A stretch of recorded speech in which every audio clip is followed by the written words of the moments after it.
Assalamualaikum warahmatullahi wabarakatuh. Selamat pagi Sobat Trader semuanya dimanapun saat ini Anda berada. Jumpa lagi dengan Wijaya Trading di pagi hari ini.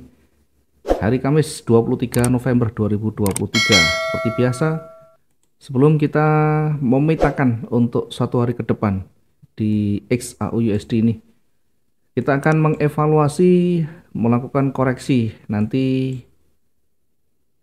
sebagai bahan untuk perbaikan kualitas trading kita tentunya ke depan lebih baik lagi dengan cara banyak selalu belajar dari kesalahan. Oke, kita lihat dari satu hari kemarin dengan posisi-posisi yang sudah kita tempatkan di posisi naik dan turunnya sudah kita menempatkan di sana ya. Di awal kita tandai dengan tanda lingkaran warna orange di sana sebagai acuan untuk menguji kekuatan seller ya. Di area ini kita tandai. Kemudian tidak mampu menembus, kita bisa menempatkan posisi buy di sana di kisaran 2000. Namun kita juga menempatkan secara langsung ya di buy 2001,27. Kita bisa menunggu hingga terbentuk candle yang mengarahkan ke atas atau kita juga di awal kemarin sudah menempatkan posisi buy di 2001. Dengan target yang terdekat di 2007 atau setidaknya mendekati angka 2005 ya karena di sana ada resisten. Kemudian kita lihat perkembangannya dia bergerak hampir mendekati targetnya ya. Setidaknya sudah lebih dari cukup untuk kita satu transaksi sudah lebih dari 500. Kemudian kalau kita lihat berikutnya sudah mulai berat di ujung resisten, ada perubahan warna, ada rejeksi dan sebagainya. Kemudian hijau terbentuk kembali namun masih berada di jajaran baris turun sehingga berpeluang masih akan kembali turun hingga di area support di sana ya. Kita uji di area supportnya. Kemudian ketika melewati maka ada peluang, ada potensi akan kembali turun. Tetapi tentu harus mengingat waktu. Jam berapa dia break di sana, kemudian perhatikan karakteristik candlenya, kemudian kita perhatikan juga daily range-nya ya. Kalau itu mungkin masih cukup dan waktunya masih cukup produktif ya di jam-jam Eropa ya di atau di paduan waktu antara sesi Amerika dan Eropa itu masih ada, tentu masih potensi itu masih besar. Tetapi ketika Eropa sudah selesai ya, sesi Eropa sudah selesai, tinggal Amerika biasanya akan terjadi pergerakan yang lambat, akan terjadi konsolidasi dan sebagainya. Sehingga harus betul-betul jeli melihat kondisi dan melihat waktu yang sedang berjalan. Sehingga lebih berhati-hati di dalam menempatkan posisi-posisi kita ya. Sudah cukup malam, sudah mulai perlahan pergerakan sudah mulai melambat ya, harus kita memahami jam istirahat, kita lebih baik tunda dan kita lanjutkan untuk hari esoknya. Bagaimana ketika posisi tersentuh? Ya, kita harus selesaikan ya sebelum waktu sudah selesai, artinya waktu untuk istirahat kita sudah cukup ya. Mungkin satu kali dua kali transaksi sudah cukup, kita hentikan, kita lanjutkan untuk hari esoknya.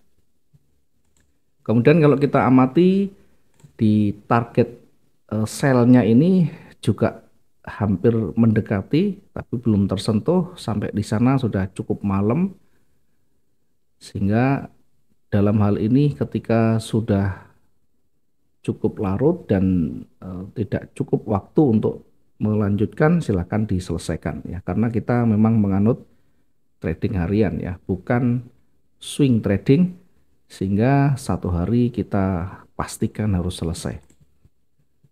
Kita mencari kondisi yang betul-betul memenuhi syarat, waktu yang cukup untuk kita nanti menunggu floating yang sedang berjalan. Tentunya kalau sudah cukup larut, sudah cukup malam, ya harus kita ambil tindakan yang lebih cepat di sana.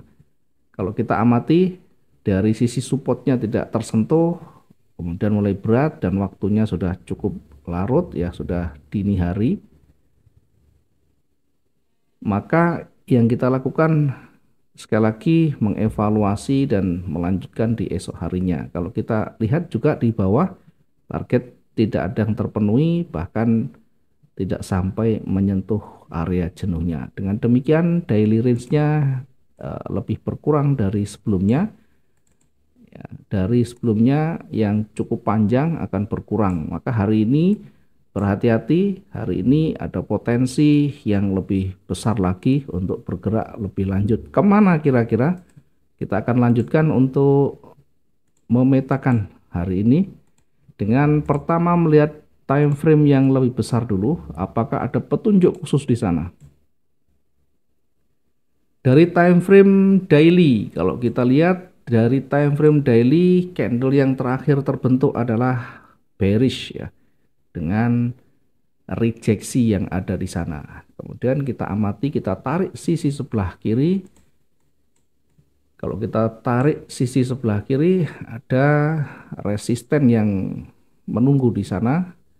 Kemudian kalau kita tarik garis trennya, kira-kira seperti ini ya, naik kemudian turun lagi kemudian naik.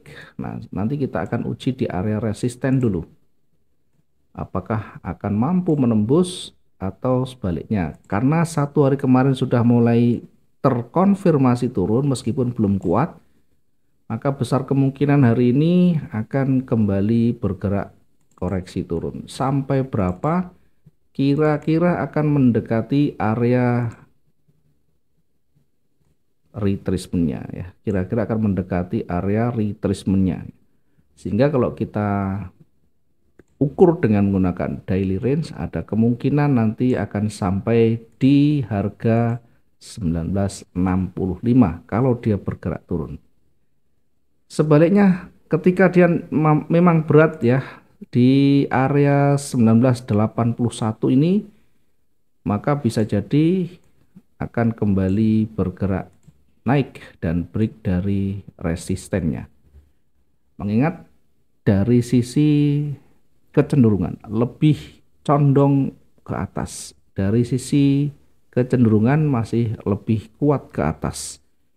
Nah, tentunya ini di time frame besar ini akan nanti berpengaruh di time frame berikut sebelumnya yang lebih kecil tentunya.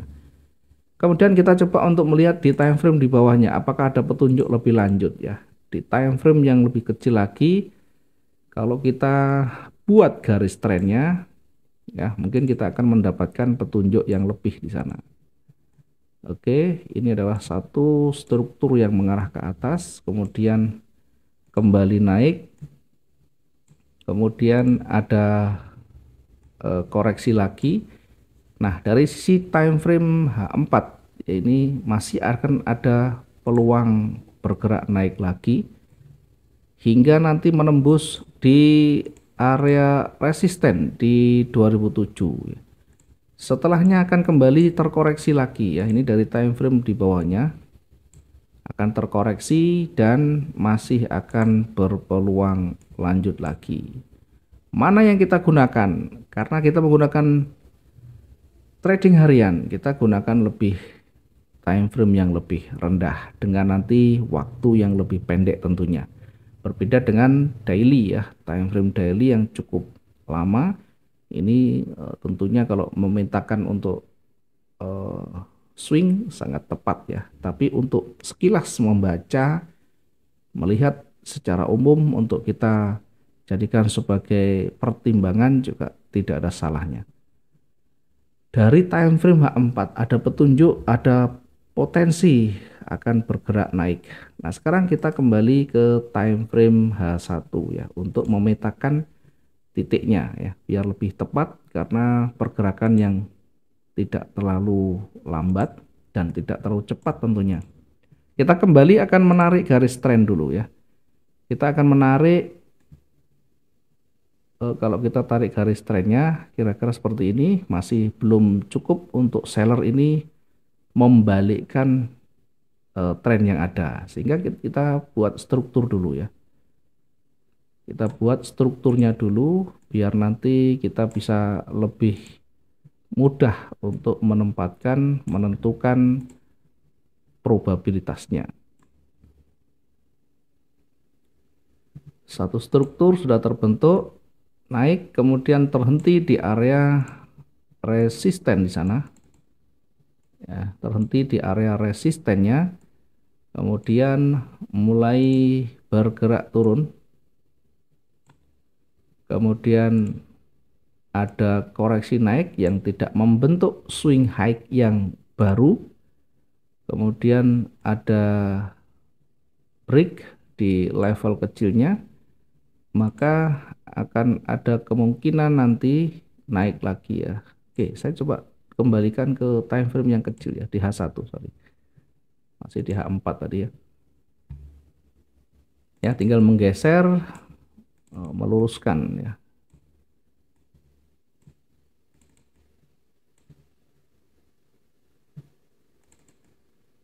Kita ambil yang utama biar nanti lebih terlihat. Oke, ini yang terakhir terjadi ya. Dari kecenderungan yang ada, nanti akan ada kemungkinan dia akan bergerak naik. Sampai di mananya kita bisa menguji di area resisten, kita bisa menguji di area retracementnya. Kita tarik dari sini ya. Kemudian kita tandai dulu.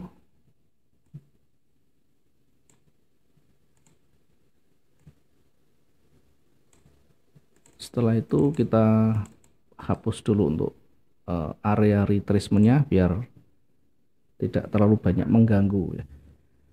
Nah, dari sini nanti akan ada potensi, akan ada peluang ya setelah menyentuh kondisi area koreksinya, retracementnya bisa kembali bergerak turun seperti ini. Oke, seperti yang tadi di time frame daily. Nah, kita tinggal nanti menempatkan entry point kita. Kira-kira seperti ini, kemudian koreksi lagi begini, kembali turun lagi. Nah, nanti kita akan lihat seperti apa di area-area pentingnya. Kemudian ketika di area retracement ini dilewati, maka kemungkinan dia akan bergerak naik hingga di area resisten tingginya. Kemudian bisa memantul kembali, kemudian bisa bergerak break ke atasnya. Oke, kira-kira simulasinya seperti ini, nanti bisa disesuaikan ya.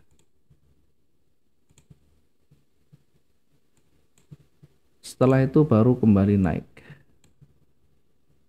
Oke, kita coba agak perkecil ke sini.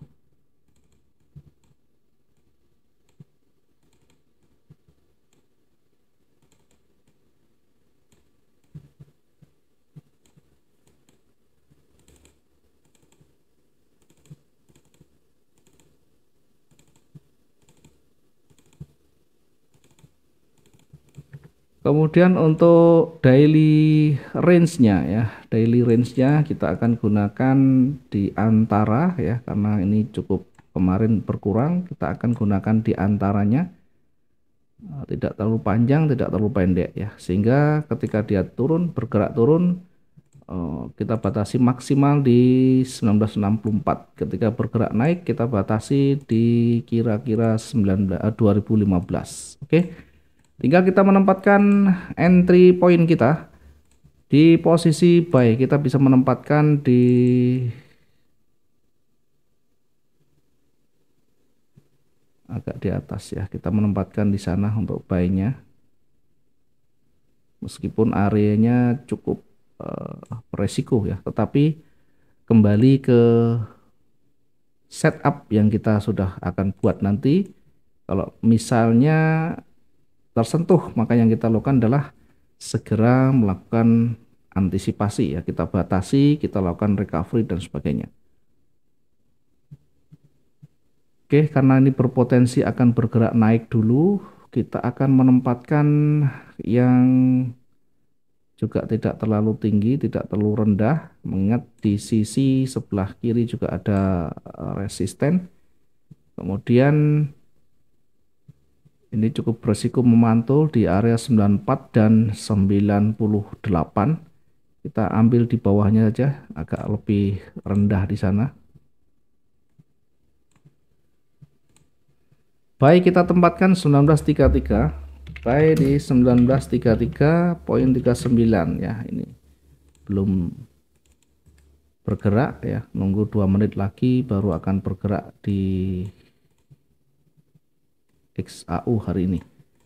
Kemudian targetnya kita akan mentargetkan di kisaran ini ya, di kisaran area retracementnya di 1999 untuk target yang terdekatnya. Target yang terdekat di 1999.25. Kemudian menembus dari area retracement, kita perkirakan akan kembali naik hingga di 2005 ya, sebagai area uji ya, sekaligus menjadi target kita.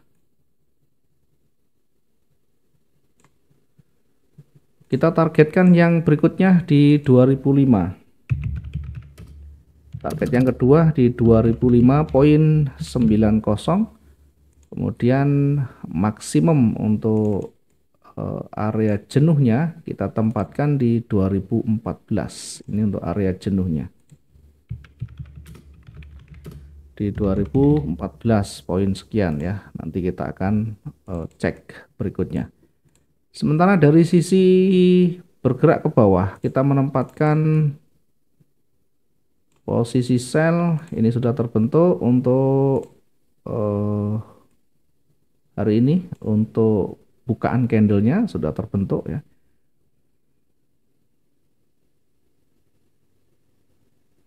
Kita akan menentukan entry sell-nya, ini cukup berisiko juga ini ya.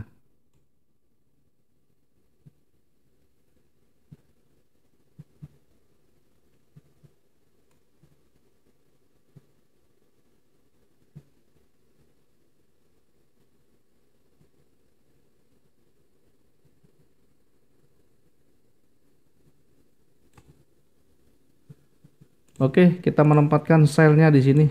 Sell di 1983 ya. Kalaupun nanti ada koreksi naik, kalau sudah sampai di sini maka berpotensi akan kembali turun ya. Targetnya yang terdekat kita tempatkan di 1974 ya, kira-kira. Terlalu jauh.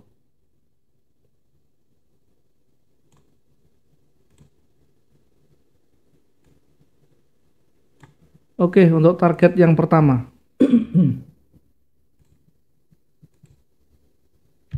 Target yang terdekat di 1977.15. Ini untuk target sell-nya yang terdekat. Kemudian target berikutnya kita tempatkan di 1970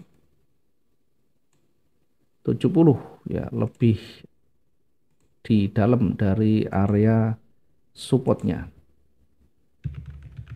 Target yang kedua kita tempatkan 1970.97 ya, dengan harga terendah atau harga jenuhnya kita tempatkan 1964 sebagai area jenuhnya. Ini area jenuh kita tandai di 1964 ya, dengan highlight yang lebih terang ya, sebagai bentuk nanti kehati-hatian kita. Ya, kita tandai dengan warna merah nyala. Di jenuh beli juga kita tandai dengan merah nyala sebagai bentuk nanti kehati-hatian ya. Kira-kira seperti ini. Jadi kalau nanti misalkan di target yang kedua, target pertama itu bisa memantul, kemudian bisa kembali turun lagi hingga di target yang kedua. Mungkin ini yang bisa kita sampaikan. Silakan nanti menyesuaikan kondisi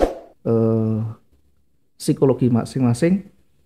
Silakan disesuaikan dengan setup masing-masing dan jadikan setup sendiri itu sebagai dasar utama. Kita bisa melihat orang lain, kita bisa melihat analisa orang, tetapi yang paling penting yang kita gunakan adalah aturan yang sudah kita buat. Mudah-mudahan bisa bermanfaat dan bisa maksimum hari ini profitnya.